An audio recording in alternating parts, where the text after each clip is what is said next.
भारत स्वाधीननि उनाव भट होनो मोननाय जे बर'फ्रा हानि एलटमेन्ट मोनाखै नाथाय जोबोद गोमोथाव भाबै दिनै हरखाबै जोंनि बे बिटिसि ओनसोलनि पर्बतजरा ओनसोलनि 3600 बिगा हाखौ दिनै पावार थार्मेल प्रजेक्ट आदानि कम्पानिनो जे हगारनो थाखाय दिनै बिटिसिआ एनअसि होबाय बे जिनिसा गोमोथाव जादों। गोदो गोदायनिफ्रायनो बे ओनसोलाव खालि बर' हारियाल' रायजो जाबोदों थाबोखादों। भारत उदांस्रिनि उनावबो बे ओनसोलनि बे गामिनि मानसिफ्रा भट होबोदों।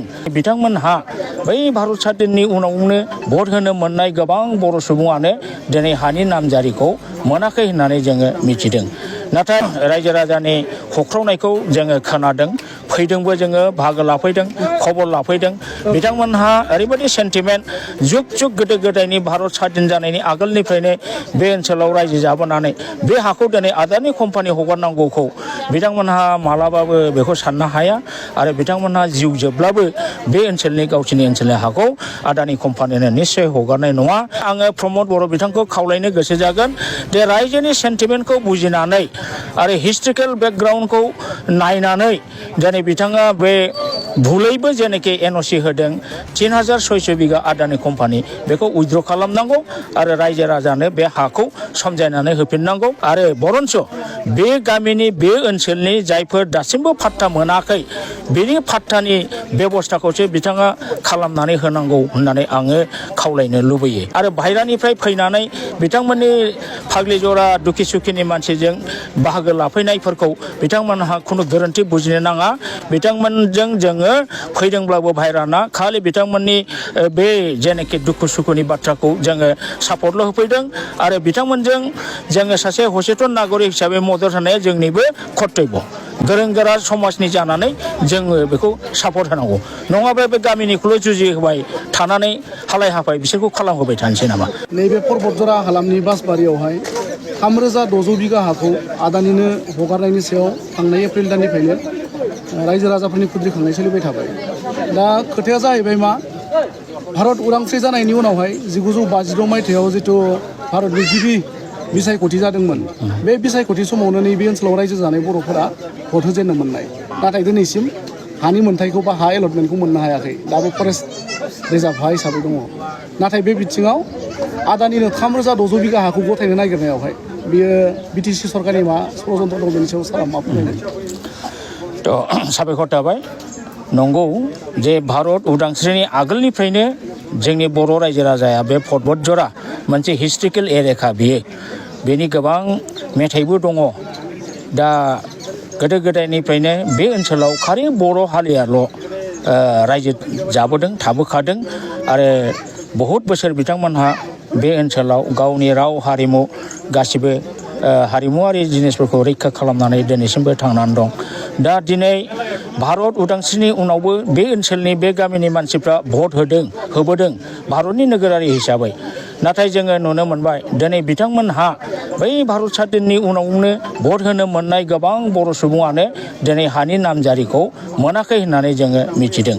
नाथाय बेखिनियावनो जोङो नुनो मोनबाय भारत स्वाधीननि उनाव भट होनो मोननाय जे बर'फ्रा हानि एलटमेन्ट मोनाखै नाथाय जोबोद गोमोथाव भाबै दिनै हरखाबै जोंनि बे बिटिसि ओनसोलनि पर्बतजरा ओनसोलनि 3600 बिगा हाखौ दिनै पावार थार्मेल प्रजेक्ट आदानि कम्पानिनो जे हगारनो थाखाय दिनै बिटिसिआ एनअसि होबाय बे जिनिसा गोमोथाव जादों। दा बेखौ बिथांमोनहा एनअसि होनायनि आगोल बे जायगानि ओनसोलनि रायजो राजाजों एसे सानद्रोब फैनांगौमोन। बिथांमोननि अपिनियनखौ लानांगौमोन। हाखौ हगारो ना हगारा, माबादि जागोन, हगारोब्ला मा मा कन्डिसनाव हगारगोन, बिथांमोननि इयुना मा जागोन, आबहावाया बोरै जागोन, बिथांमोननि गोबां जेंनानि बाथ्राखौ बिथांमोनहा मिथिनानै लानानै हगारा बे माने रिपर्टखौ लानानैसो बिथांमोनहा एनअसि होनायनि प्रसेसखौ खालामनांगौमोन। नाथाय जोबोद दुखु गोनां बाथ्रा जोंनि बिटिसि सरकार प्रमद बर' दैदेननाय इउपिपिएल सरकारा बेखौ रायजोजों एसेबो सानलाय हलाय खालामालासिनो जोङो बेखौ हा एनअसि होनायखौ जोबोद दुखु मोनदों आरो जों बेखौ निन्दा खालामो आरो बेखौ जोङो अबजेक्सन खालामो। जोङो थांनाय एप्रिल दाननिफ्रायनो बे ओनसोलाव रायजो राजानि होख्रावनायखौ जोङो खोनादों, फैदोंबो, जोङो बाहागो लाफैदों, खबर लाफैदों। बिथांमोनहा ओरैबायदि सेन्टिमेन्ट, जुग जुग गोदो गोदायनि भारत स्वाधीन जानायनि आगोलनिफ्रायनो बे ओनसोलाव रायजो जाबोनानै बे हाखौ दिनै आदानि कम्पानि हगारनांगौखौ बिथांमोनहा मालाबाबो बेखौ साननो हाया आरो बिथांमोनहा जिउ जोबब्लाबो बे ओनसोलनि गावसोरनि ओनसोलनि हाखौ आदानि कम्पानिनो निस्सय हगारनाय नङा। आरो बे खोथाया दिनै बिथांमोननि जेनाखि धरना होनाय, प्रटेस्ट खालामनाय, बिथांमोननि होख्रावनायनिफ्राय अलरेडि हाइलाइट जाबाय। डिपार्टमेन्टेल अफिसारफ्राबो बेखौ अलरेडि मिथिबाय। बेनिखायनो आङो प्रमद बर' बिथांखौ खावलायनो गोसो जागोन जे रायजोनि सेन्टिमेन्टखौ बुजिनानै आरो हिस्ट्रिकेल बेकग्राउन्डखौ नायनानै दिनै बिथाङा बे भुलैबो जेनाखि एनअसि होदों 3600 बिगा आदानि कम्पानि, बेखौ उइथड्र खालामनांगौ आरो रायजो राजानो बे हाखौ समजायनानै होफिननांगौ।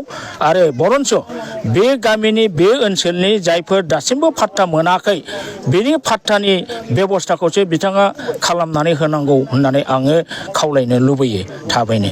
दा बेवहाय मोनसे खोथा बुंबावनोसै आङो, दिनै बेवहाय जोंहा थांनाय जेसेबांबार सोमावसारदों बेवहाय गोबां बाहेरानि मानसिबो फैबाय इतिमध्य। दा बे फैनायनि बिथोराव दिनैहायथ' जोंहा बर'नि हारिमुनि मेथाइ खनगिरि सानैबो नुजाफैदों, बिथांमोनहाबो खबर लाफैदों, रायजोनि दुखु सुखुखौ मिथिनाय लाफैदों बिथांमोनहा। दा बिथांमोनहाबो दुखु फोरमायबाय आरो जोङो बेवहाय नुनो मोनदों जे बाहेरानि मानसिफ्रानो बे ओनसोलनि दुलाराय बर' फरायसा माखासे संगठनफोर बिथांमोनहा बाहेरानिफ्राय फैनानै असुथनि होफैग्रा दङ, थुलुंगा होफैग्रा दङ। बेखायनो बे गामिनि मानसिफ्रा बेबायदि सोमावसारदों होननानै ससियेल मिडियायाव बिथांमोनहा बुंदों। दा आं बेखौ बिथांमोननि बे बुंनायखौ माने निन्दा खालामो। मानो होननानै बुङोब्ला मोनसे मोननै गामिनि रायजो राजानि गाबनाय होख्रावनायखौ खोनानानै गोबां सचेतन महलनि मानसिफ्रा फैगोन, एसे एनै उपदेश होफैगोन।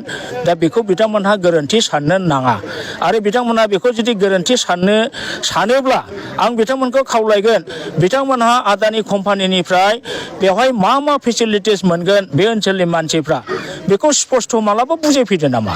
दिनैसिमबोथ' बिथांमोनहा बे थार्मेल पावार प्रजेक्टआव बे ओनसोलनि रायजो राजाफ्रा मा मा सुबिदा मोनगोन मोना, मा खहा जागोन जाया, बेखौथ' रायजोफोरजों बुजाय आजाय खालामफैयाखै।